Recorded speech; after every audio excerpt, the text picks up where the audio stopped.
नमस्कार, मैं हूं आपके साथ अलीम अतर। जोहार। झारखंड की शुरुआत बड़ी खबर से करेंगे। झारखंड में नक्सलियों और आपराधिक गिरोहों के आर्म्स सप्लाई चेन को पुलिस ने डीकोड कर दिया है। झारखंड एटीएस ने 3 दिन पहले बिहार के गया से हथियारों का जखीरा बरामद किया था। अब इस पर बड़े खुलासे हो रहे हैं। एटीएस का कहना है कि जिन हथियारों को एटीएस ने गया से बरामद किया है वो हथियार झारखंड में अमन साव गिरोह को सप्लाई किया जाना था।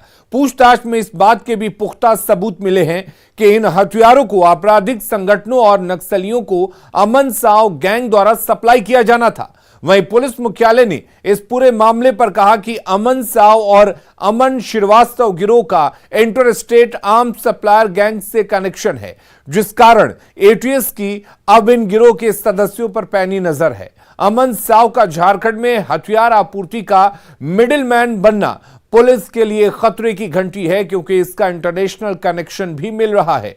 खालिस्तान नेटवर्क के साथ गुजरात और नॉर्थ ईस्ट नेटवर्क का नाम भी सामने आया है।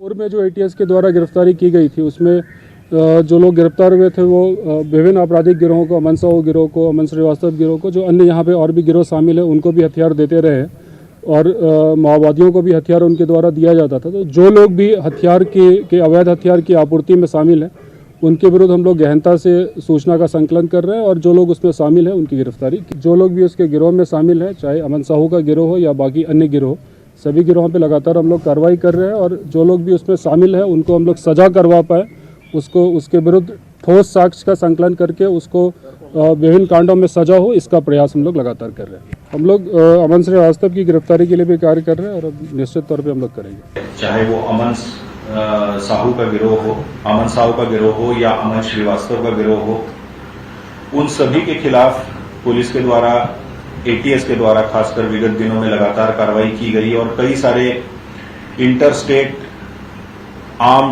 आर्म्स सप्लाई नेटवर्क को भी कुछ दिनों पहले झारखंड एटीएस के द्वारा एक बड़ा आर्म्स सप्लाई नेटवर्क पकड़ा, जिसमें करीब 35 हथियार उस ग्रुप से बरामद किए गए और ये मुख्य रूप से झारखंड में इन हथियारों को आना था। इस ग्रुप्स के जितने भी सदस्य जो जेल के अंदर है उनकी एक्टिविटीज को विशेष रूप से मॉनिटर किया जा रहा है और जेल से बाहर जो क्रिमिनल्स है, जो एब्सकॉन्ड कर रहे हैं, उनके विरुद्ध विशेष अभियान भी चलाए जा रहे हैं। हमारी कई टीम्स राज्य से बाहर, खासकर जो इन गिरोह के सदस्य बाहर से इस गिरोह की एक्टिविटीज को चलाते हैं, उनके विरुद्ध कार्रवाई करने के लिए लगातार बाहर भेजी गई है। पिछले कुछ दिनों हम देख रहे हैं कि उत्तर प्रदेश और नॉर्थ ईस्ट, पंजाब तक से भी